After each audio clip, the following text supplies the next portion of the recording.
All right, we're backstage right now. The government complex, just finishing a set. It's about 4:15 or so in the morning.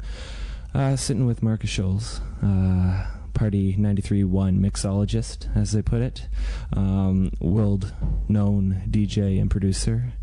And I just want to say welcome back to Toronto. How's this trip been? I'm absolutely excited to be here. I love the government. I think the government is definitely one of the coolest clubs in the world. Kind of like a mecca for DJs. Now, you've recently just come back from a international tour. Can you tell us a little bit about where you've been and what you've seen? Yeah, actually, I'm still in the middle of it. Tomorrow night, I'm heading back to Europe. I just flew over to Canada just for one night and then back to Europe.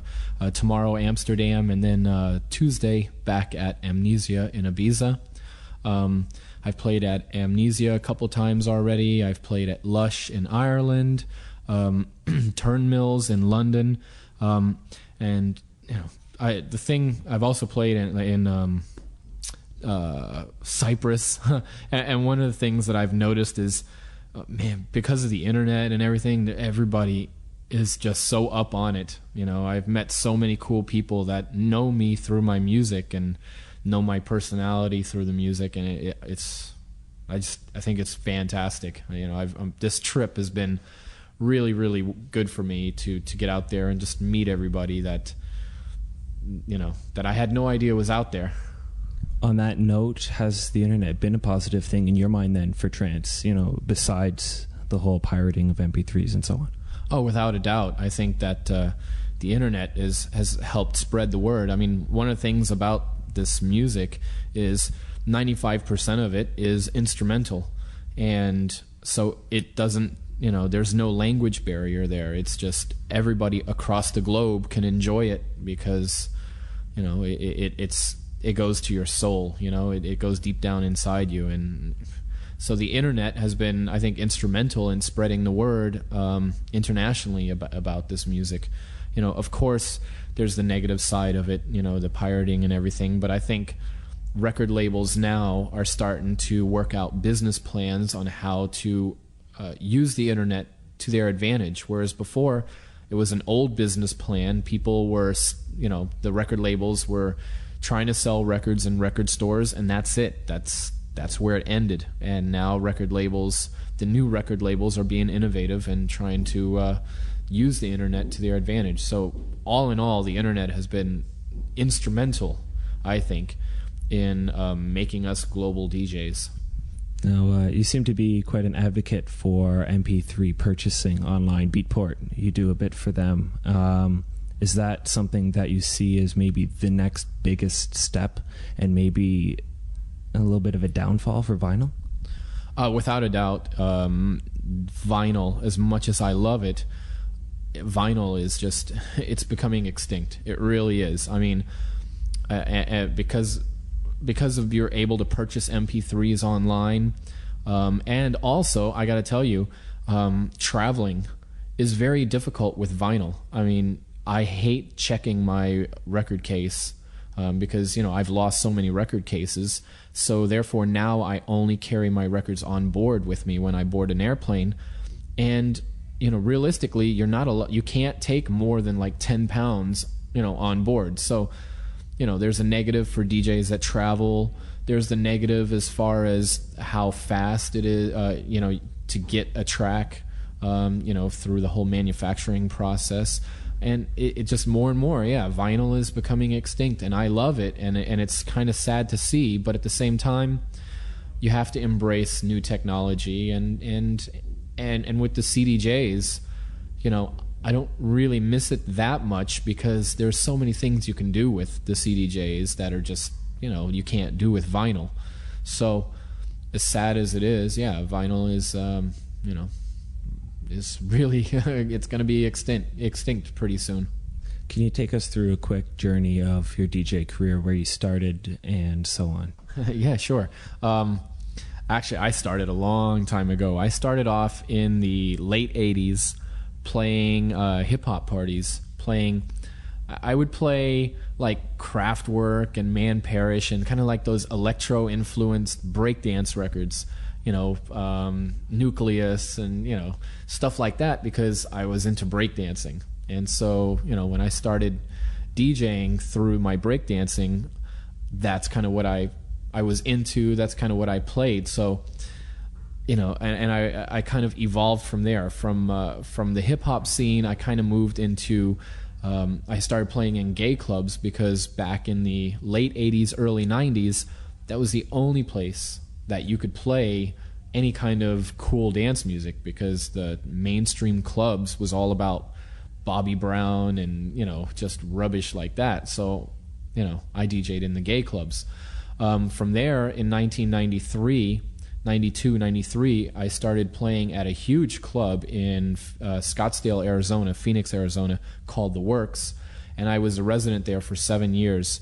And every Friday and Saturday night, I played 7-hour sets, 8-hour sets. And it was the evolution of the rave scene. So I kind of brought my sound from the gay clubs with like the electro influence into this warehouse type club. And I did that for 7 years. When The Works closed, their lease was up, and the land that it was on wanted to rip down that building, and because it was adjacent to a hospital, and build an extra part of the hospital onto it. So the club closed, and then I just kind of tried to find myself, I guess, because I was in such a comfort zone during that 7-year run that I never really looked outside of what I was doing. And at that time, my sound had kind of evolved. I liked house and I liked trance. So I'd say from like 98 on, I was kind of looking, kind of in between house and trance, and I could just never really find my groove.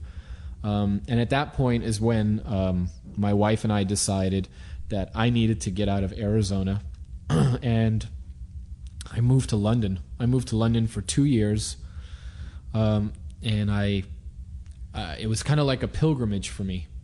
I was in London just going to all the clubs. I had a studio that was in Brixton, the infamous Cold Harbor studio, and that's where I really found myself, what it was that I wanted, that I was comfortable with. Like I said before, I'd always been in between house and trance, but, I could never really find my groove. I was just like a seesaw back and forth. And once I figured out exactly the sound that I had inside of me, we headed over to Miami because it was close to Europe, nonstop flights, and I started doing a radio show there, global DJ broadcast. We started off real humbly,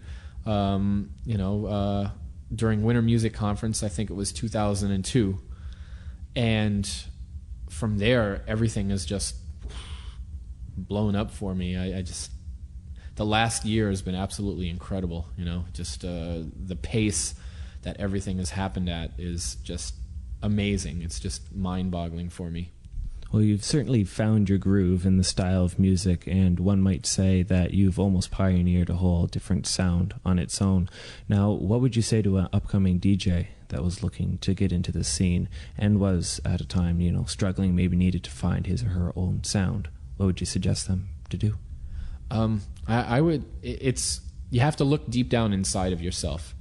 You can't just go and play or find the records that somebody else is playing, because ultimately you're not going to carve out a niche for yourself. You have to find what it is deep down inside of you that you feel, that you imagine. Kind of like put in your head, program out a set of it, exactly what it is that you want to sound like. The songs don't even have to exist, but just kind of put in your head exactly what it is that you're looking for. And then, what I would do at that point is start working with some producers or some people that have some studios and try and develop that sound. That's really kind of the way that I went at it, and I think that's the way to do it. Is you've got to find what it is that you want to be deep down inside, because you know what? I think I could have very easily gone the route of playing all the, you know, trance anthems and all that, but deep down inside, that wasn't me. That wasn't what I was, you know, that wasn't what would make me happy, you know. And one thing that I have learned through my years is you can burn out on music very fast. You know, when I started playing music back in the, you know, mid 80s, late 80s, and before I went into the gay clubs, I actually played in some mainstream clubs for about 6 months.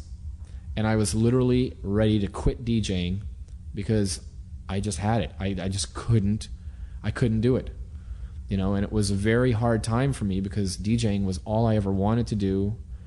You know, and so that's when I decided to go into the gay clubs. So backing up, you've got to find what it's going to make you happy, or else your career will be very short anyways. Now with Global DJ Broadcast, where do you find those new tunes that you get mostly? Or is it, you know, connections with your friends and so on? Or is it, you know, do you have maybe a CD pool you're involved in, a label pool, and so on? Yeah. Well, I am part of Balanced Record Pool, but I'd say the 75% of my music, most of my music, comes from people that I work with online. I mean, I don't think a lot of people realize how much time I spend online, you know, chatting with people, producers, and just working with them, you know, who want to have the same kind of goals that I have as far as music. And I take the time and work with these guys and try and get a song to sound, you know, right. You know, like I did that with Elevation, you know, found him online and we started working together, you know. But there's been other people who have sent me music and I'll give them some tips and all that. And it seems like lately, especially the last 6 months, people have been sending me tracks that are like geared totally towards me. You know, it's like, it's my sound. It's like, oh my gosh, this is exactly what like I'm feeling. So it's a real, you know, we have a real cool community of producers that I kind of hang out with online, and we're all just kind of, you know, friends, and you know, most of my music comes through that. Well, on that note, I'll take out of my pocket a demo CD from a DJ from, well, actually my hometown of Guelph, and as well as from one from Russia. So we'll see if you like that. Looking towards your own music, what's your inspiration behind that? Is family a big part of it, or is it the whole club scene, or what maybe? No, it's, you know what it is? It's inside my head. You know, when I was growing up, I used to sit in my room and just listen to music. And I would put on headphones and I would just, you know, listen to all the different sounds in the background of songs. And so for me, when I make music, I try and capture that vibe or that feeling that I had that passion that I had when I was young and listening to music. I try and produce music with that kind of, you know, aiming to bring that back within myself. So my music, I put a lot of textures into, a lot of just big bass sounds, but stuff that, you know, you really, every time, I try and make my music so that every time you listen to one of my tracks, you discover something else. You discover an element that you didn't know was there. You know, that's important for me because that's how I grew up listening to music. And that's one of the things that I think up until recently had been lost, was textures and you know, the emotion. Now, breaking it down to its most basic of elements, how would you attack a remix or a re-edit or something that you do so very well? Well, a remix, I go for an element that I think can work within my groove or my, you know, within the boundaries of what it is that I do. And then from there, I just try and build counter melodies around, you know, what's there, and just kind of trip it out. And a lot of times, you know, things just kind of evolve. You know, when I make a track, it takes me a long time, 2-3 weeks sometimes, because I experiment with textures and counter melodies and just trying to find the right vibe. So, when I remix a track, I just look and I just tinker around until I stumble across, like, yes, this is it. And then from there, I start making it into a DJ-friendly, club-friendly type track. As far as re-edits, one of the things when I first started, with what I was doing was, when I first was working in the Cold Harbor studio and I was doing my sets, there was not a lot of music that had what it was that I was looking for. But there were always songs that had elements of what, they were there. The elements were there. It was right there, but it just didn't, go where I would have wanted it to go. So I would take a track and re-edit or sample or do whatever it was that I needed to do to make that track fit my sets. Whether it be adding extra keyboards to it, adding different drums, whatever, or just making a track shorter or making a climax to the track. It had to have the vision of and fit within my sets. For those tech junkies out there, what is the actual hardware and software you use? My baby is Pro Tools. I also use Logic a lot because of the VST plugins. But Pro Tools, I have been using Pro Tools since they first started, since it was just a 4-track machine back in the early 90s. So I can do Pro Tools in my sleep. And so I always recommend to people, it doesn't matter, Pro Tools, Cubase, Logic. The most important thing is that you are able to create in the computer what it is that's in your head. And, there's people making amazing tracks with Fruity Loops or with Reason, and it's all about getting what it is inside of you out. And for me, that just happens to be Pro Tools. If you had the chance to work with one person anywhere, inside or outside of the electronic dance music scene, who would it be? Wow. Probably Pink Floyd. Because they made all them textures within the progressive rock scene, and I would just love to work with them and just do something epic and just totally tripped out. I think that would be really cool. Maybe a Cold Harbor remix of The Wall. That would be awesome. Favorite tune? My favorite tune. Oh my gosh, there's what it is. I've been listening to music for, ever since I was very, very small. And I don't really have a favorite song because every one of the songs that I've heard, every one of the songs that is part of my soul. It's part of who I am. And I can't just take one part of my soul and say, that's my favorite. It's, if a song touches me, if a song is a part of my life, then it stays with me, and so that I don't really have a favorite tune. I mean, there's always favorite tunes of the moment, or stuff like that.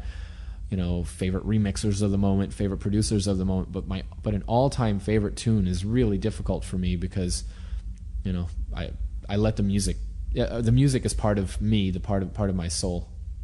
We know you're very much into music, and it centers a lot around your life. What do you do to get away from it? Your downtime? Actually, what I enjoy is I'm a big sports fanatic.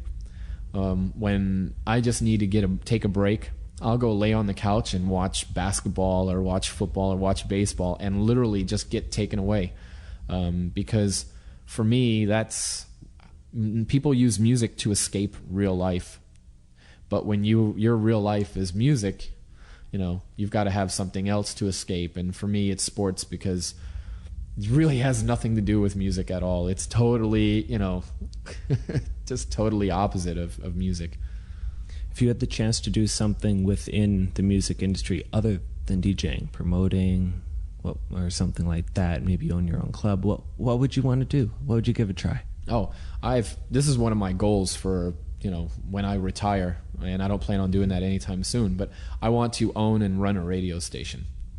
I just think that commercial radio nowadays, it totally alienates the masses. I think radio nowadays also underestimates its listeners.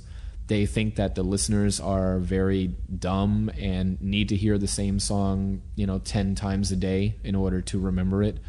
I also think that radio nowadays doesn't really entertain. It's background. And one of these days I'd like to own and run a radio station that that people are glued to. I mean, with my radio show, I've had emails before from people who tell me that they were driving home listening to the show, and when they got home, they sat in their driveway continuing listening for another 15-20 minutes because they didn't want to miss anything. And I think that's what radio lacks nowadays, and that's what I'd like to maybe one of these days bring to it again. Going back all the way to the beginning of this interview, you mentioned the government, how it's such a great place. Can you tell us a little bit about the atmosphere tonight and why, if you want to come back, why do you? Well, for me, it's all about people and meeting people. And, I know there's been a lot of people out here that have been, waiting to see me come through. And I sensed that right away. As soon as I stepped up in the DJ booth, I looked out and I made eye contact with people who were just, you can just tell. And to me, that makes me feel good. And then through my whole set, I just felt embraced by the crowd. And so to me, that's important, is to feel like you're part of the crowd, because I just want to entertain people, and I want to spread this music, and where I'm welcome is where I want to be. Finally, just to touch on quickly, you're by many considered a resident of Miami, as Mark Oliver, who's on the decks right now, is of Toronto, and you're not as big of a name, I guess you could say, of those that spend their whole time touring. What do you think about the charts, the DJ list, the DJ Mag charts? Are those something that you feel is important to have, or important to be at the top of, or what? Yeah, I think, to be honest with you, I think that chart is very important. I know a lot of people are like, oh, it's just a popularity chart. But you know what? It is important because, number one, it gives club owners and club promoters a sense of what the masses want. Right now, there's a big push on house music and hip hop. In America, hip hop and house are kind of like pushing trance out of the way. But when the top 5 DJs in the world are all trance, and the biggest nights are when there's trance DJs, it's important that club owners see that, and having concrete evidence of as within a chart, I think is important. And also for me as a DJ, it gives me something to aim for all year long. You can't, nowadays there's so many DJs, and a lot of DJs that are out there take what they do for granted. They'll not show up for a gig or not give their gig their all. And for me, it's that having a chart like that is a constant reminder that you've got to give, no matter where you're at, your best at all times, because ultimately, yeah, it will come back. It will come back to you if you don't give it all. A specific year, people are gonna notice that, and it'll be reflected at the end of the year on a chart. So I think it's important, and it's nice to have. And finally, what do we expect from you, both production and DJing wise, in the near future? More of the same. I just keep spreading the gospel of the the Cold Harbor sound. More productions. I'm working on my album right now. On the album, I've collaborated with Jess. I've also collaborated on a track with Carrie Skipper, and that's probably going to be the next release for me. actually, the next release is going to be a track that I did with Anita Kelsey. And Carrie Skipper, that's another one that I worked with, and that track we're hoping to make as a single also. So that's what I'm working on right now, finishing up my album. We wanted to push the album out in September, but I'm being on the road since July for the last 6 weeks. I want some extra time, so I think we're going to put it out late this year, or probably more realistically the beginning of next year. But you'll start seeing singles from the album and tracks floating around soon, I hope. Yeah. Oh, well, thank you very much. It was a pleasure, and you're getting my #1 vote, if that matters. So I've been a big fan since I heard one of your first sets last summer on Global DJ Broadcast. So, and I hope I'll be down in Miami myself in the next little while working with you. So, thank you very much, and I appreciate all the support from everybody out there. And just quickly to finish off, if you wanted to do a liner or two for me, that would be great. Hey, Markus Schulz, you're listening to Amplified Radio, or hey, this is my latest track on Amplified Radio. That'd be wicked. Hi, this is Markus Schulz, and you're listening to Amplified Radio. Hey, what's up? This is Markus Schulz, and this is one of my latest. Hey, what's up? This is Markus Schulz, and this is one of my latest tracks on Amplified Radio. Thank you very much. It's a pleasure. Thank you.